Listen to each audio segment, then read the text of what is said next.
बच्चों, कैसे हैं आप लोग। आशा करती हूँ कि आप सभी अच्छे होंगे। बच्चों, शुरू करते हैं आज का अध्याय संज्ञा।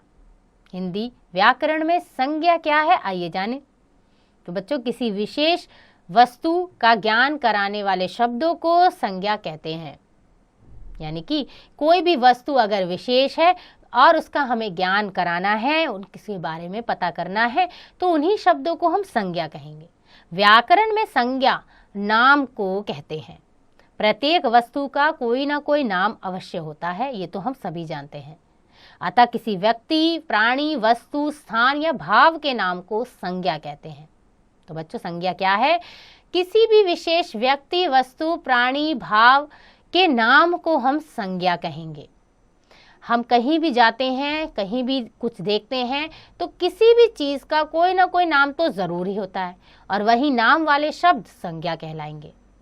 जैसे कि व्यक्ति, प्राणी, पुरुष, राम, काजल, पंडित नेहरू, स्त्री, पुजारी, बूढ़ा, कुत्ता, बिल्ली आदि। वस्तु के नाम जैसे चित्र, पलंग, कुर्सी, मेज, बोतल, कागज, बर्तन, पुस्तक, कलम, अलमारी आदि। स्थान के नाम जैसे देश, नगर, अस्पताल, राज्य, गांव, दिल्ली, जापान, भारत, मंदिर आदि। भाव के नाम जैसे बचपन, गरीबी, मिठास, बुढ़ापा, सर्दी, गर्मी, प्रेम, जवानी, घृणा आदि। तो बच्चों, इस प्रकार हम कह सकते हैं कि किसी व्यक्ति, प्राणु, वस्तु, स्थान या भाव के नाम को संज्ञा कहते हैं। आइए जानें संज्ञा के भेद। तो बच्चों, संज्ञा के मुख्यतः 3 भेद होते हैं: व्यक्तिवाचक संज्ञा, जातिवाचक संज्ञा और भाववाचक संज्ञा। व्यक्तिवाचक संज्ञा क्या है? वे संज्ञा शब्द जो किसी विशेष व्यक्ति, वस्तु अथवा स्थान का बोध कराते हैं, उन्हें व्यक्तिवाचक संज्ञा कहते हैं। जैसे कि अन्ना हजारे भ्रष्टाचार के विरोधी हैं, विराट कोहली अच्छा खिलाड़ी है, अर्जुन ने कुरुक्षेत्र में गांडीव धारण किया, पायल पुस्तक पढ़ रही है। तो बच्चों, इन वाक्यों में प्रयुक्त रंगीन शब्द विशेष व्यक्तियों और स्थान के नाम का बोध करा रहे हैं। अतः ये सभी रंगीन शब्द व्यक्तिवाचक संज्ञा हैं। कोई भी विशेष व्यक्ति का नाम हो, विशेष स्थान हो, विशेष वस्तु हो, ये सभी व्यक्तिवाचक संज्ञा कहलाएंगे। आइए जानते हैं व्यक्तिवाचक संज्ञाओं के कुछ अन्य उदाहरण। जैसे व्यक्तियों के नाम विजय, सीता, राधा, अब्दुल, जॉर्ज, परमीत आदि। स्थानों के नाम जैसे लाल किला, इंडिया गेट, पंजाब, देहरादून, युद्ध स्मारक आदि। पर्वतों के नाम जैसे हिमालय, एवरेस्ट, शिवालिक, विंध्याचल आदि। त्योहारों के नाम जैसे दीपावली, गुरुपर्व, क्रिसमस, रामनवमी, ईद आदि। पुस्तकों के नाम जैसे गीता, रामायण, महाभारत, बाइबिल, गुरु ग्रंथ साहिब आदि। तो ये उदाहरण है व्यक्तिवाचक संज्ञा के। अगला है जातिवाचक संज्ञा। वे संज्ञा शब्द जो किसी विशेष प्राणी, वस्तु अथवा स्थान का बोध ना कराकर अपने से जुड़ी पूरी जाति का बोध कराते हैं, उन्हें जातिवाचक संज्ञा कहते हैं। जैसे कि मेरा गांव यहाँ से काफी दूर है, लड़कियां बाग में बैठी हैं, बच्चे मैदान में खेल रहे हैं, चिड़ियां उड़ रही हैं। तो बच्चों, इन वाक्यों में प्रयुक्त रंगीन शब्द व्यक्ति, वस्तु अथवा स्थान, प्राणी की संपूर्ण जाति का बोध करा रहे हैं, यानी कि पूरे संपूर्ण जाति के बारे में बता रहे हैं। अतः ये सभी रंगीन शब्द जातिवाचक संज्ञा हैं। विशेष जानकारी ये है बच्चों, याद रखिए कि व्यक्तिवाचक संज्ञा का प्रयोग सदैव एक वचन में किया जाता है, किंतु जब व्यक्तिवाचक संज्ञा किसी विशेष व्यक्ति का बोध ना कराकर किसी विशेष गुण, अवगुण अथवा स्वभाव वाले व्यक्ति का बोध कराते हैं, तो उसका प्रयोग जातिवाचक संज्ञा के रूप में बहुवचन की तरह होता है। जैसे कि देश में आज भी हरिश्चंद्रों की कमी नहीं है। देश को खतरा बाहर से नहीं, अंदर के जयचंदों से है। तो बच्चों, इन वाक्यों में हरिश्चंद्र अपने विशेष गुण यानी सत्य बोलना और जयचंद यानी विश्वासघात को प्रकट कर रहे हैं। अतः यहाँ ये जातिवाचक संज्ञा के रूप में बहुवचनों में प्रयोग किए गए हैं। कभी कभी कुछ जातिवाचक संज्ञा शब्द किसी विशेष व्यक्ति के लिए प्रयुक्त होते हैं। जैसे पंडित जी स्वतंत्र भारत के पहले प्रधानमंत्री थे, नेताजी ने आज़ाद हिंद फौज का गठन किया था। तो बच्चों, इन वाक्यों में पंडित जी को हम कह सकते हैं जवाहरलाल नेहरू तथा नेताजी यानी कि सुभाष चंद्र बोस के लिए प्रयुक्त हुए हैं। तो बच्चों कभी कभी जातिवाचक संज्ञा शब्द भी हमें व्यक्तिवाचक संज्ञा की ओर ले जाते हैं। तीसरा है भाववाचक संज्ञा। जो संज्ञा शब्द किसी वस्तु, व्यक्ति अथवा प्राणी के भाव, गुण, अवस्था आदि का बोध कराते हैं, उन्हें भाववाचक संज्ञा कहते हैं।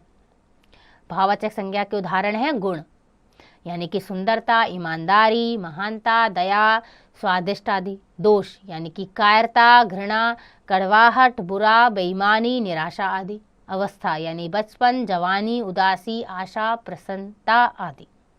याद रखिए बच्चों, जातिवाचक संज्ञा को कोई नाम दे दिया जाए तो वह व्यक्तिवाचक संज्ञा बन जाती है।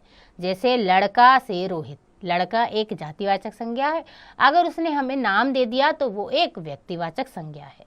ये भी याद रखिए बच्चों कि भाववाचक संज्ञाओं को छूना या देख पाना संभव नहीं है। भावों को मन के द्वारा ही अनुभव किया जा सकता है, यानी कि जो हमारे भाव होते हैं उन्हें हम देख नहीं पाते, छू नहीं पाते, उन्हें सिर्फ महसूस करते हैं। अंग्रेजी व्याकरण के प्रभाव से संज्ञा के दो अन्य भेद भी माने जाने लगे हैं। पहला, समूहवाचक संज्ञा। जो संज्ञा शब्द किसी व्यक्ति, प्राणी व वस्तु आदि के समूह या समुदाय का बोध कराते हैं, उन्हें समूहवाचक संज्ञा कहते हैं। जैसे मंदिर में भजन मंडली ने कीर्तन किया, पर्वतारोही दल ने एवरेस्ट पर झंडा फहराया, चाबियों का गुच्छा खूंटी पर लटका है, भेड़ों के झुंड ने फसल नष्ट कर दी है। इन वाक्यों में प्रयुक्त रंगीन शब्द किसी न किसी समूह का बोध करा रहे हैं, अतः ये सभी रंगीन शब्द समूहवाचक संज्ञा हैं। समूहवाचक संज्ञा के कुछ अन्य उदाहरण हैं, जैसे कक्षा, छात्र छात्राओं का समूह, गुलदस्ता, फूलों का समूह, सेना, सैनिकों का समूह, दल, जंतु या वस्तुओं का दल। दूसरा है द्रव्यवाचक संज्ञा, यानी जो संज्ञा शब्द किसी द्रव्य, पदार्थ या धातु का बोध कराते हैं, उन्हें द्रव्यवाचक संज्ञा कहते हैं। जैसे यह अंगूठी हीरे की है, गाय का दूध 50 रुपए लीटर है, वह बाजार से 2 लीटर रिफाइंड लाया, मैंने गाड़ी में 10 लीटर डीजल भरवाया। तो बच्चों यहाँ पे किसी द्रव्य, पदार्थ या धातु के बारे में बताया जा रहा है, ये द्रव्यवाचक संज्ञा है। इन वाक्यों में प्रयुक्त रंगीन शब्द द्रव्य, पदार्थ और धातु का बोध करा रहे हैं, अतः ये सभी रंगीन शब्द द्रव्यवाचक संज्ञा हैं। द्रव्यवाचक संज्ञाओं के कुछ अन्य उदाहरण हैं, जैसे कि दूध, लोहा, सोना, घी, मिट्टी, जल, लकड़ी, पेट्रोल, कोयला, अनाज आदि। आइए जानते हैं बच्चों भाववाचक संज्ञाओं की रचना कैसे हुई है। तो भाववाचक संज्ञाओं की रचना प्रायः 5 प्रकार से होती है। जातिवाचक संज्ञा से, सर्वनामों से, विशेषणों से, क्रियाओं से और अव्ययों से। आइए एक एक करके पांचों के बारे में जानते हैं। सबसे पहला, जातिवाचक संज्ञा से भाववाचक संज्ञा का निर्माण कैसे हुआ। जातिवाचक संज्ञा सेवक और उसका भाववाचक संज्ञा है सेवा। शिशु शैशव, बच्चा बचपन, लड़का लड़कपन, युवक यौवन, मानव मानवता, बूढ़ा बुढ़ापा, देव देवत्व, कवि कवित्व, हिंदू हिंदुत्व, माता मातृत्व, कुमारी कौमार्य, उदास उदासी, पंडित पांडित्य, भूखा भूख, सुंदर सुंदरता, भला भलाई, नारी नारीत्व, व्यक्ति व्यक्तित्व, वीर वीरता, स्वामी स्वामित्व। तो बच्चों ये थे उदाहरण जातिवाचक संज्ञा के भाववाचक संज्ञा में। दूसरा है सर्वनामों से। तो बच्चों सर्वनाम है पराया और भाववाचक में बना परायापन। निज निजता, सर्व सर्वस्व, आप आपा, अपना अपनापन, स्व स्वत्व, अहम अहंकार, मम ममत्व ममता। अगला है विशेषणों से। तो विशेषण जैसे अच्छा और भाववाचक संज्ञा में बदलेंगे तो बनेगा अच्छाई, चतुर चतुराई, चिकना चिकनाहट, मधुर मधुरता, मीठा मिठास, दयालु दयालुता, हरा हरियाली, खट्टा खटास, कम कमी, काला कालिमा, कायर कायरता, लंबा लंबाई, कमजोर कमजोरी, गर्म गर्मी, पागल पागलपन, चंचल चंचलता, कुशल कुशलता, कड़वा कड़वाहट, मोटा मोटापा, कंजूस कंजूसी, सुंदर सुंदरता। अगला है क्रियाओं से। जैसे क्रिया है उड़ना, अब इसको हम बदलेंगे भाववाचक संज्ञा में तो बनेगा उड़ान। गरजना गर्जन, सीना सिलाई, गिरना गिरावट, दहाड़ना दहाड़, मांगना मांग, झुकना झुकाव, पढ़ना पढ़ाई, गाना गान, रुकना रुकावट, लूटना लूट, घेरना घेराव, हंसना हंसी, बुरा बुराई, सोना शयन, बहना बहाव, दौड़ना दौड़, जोतना जुताई, खेलना खेल, लिखना लिखावट, रोना रुलाई, उतरना उतराई, थकना थकावट, बनना बनावट, दबाना दबाव, मिलना मिलावट, सजना सजावट। अगला है बच्चों अव्ययों से, यानी कि अव्यय है ऊपर और अगर उसका भाववाचक संज्ञा बनाएंगे तो बनेगा ऊपरी। बाहर बाहरी, निकट निकटता, जल्दी जल्दबाजी, देर देरी, शीघ्र शीघ्रता, धिक् धिक्कार, समीप समीपता, दूर दूरी। तो बच्चों ये थे उदाहरण कि कैसे हमने विशेषण, अव्यय, सर्वनाम इन सभी से भाववाचक संज्ञा को बनाया। आगे है संज्ञा में विकार, यानी संज्ञा में परिवर्तन कैसे होता है बच्चों। विकार का अर्थ है परिवर्तन या बदलाव। संज्ञा में परिवर्तन लिंग, वचन और कारक के आधार पर होता है।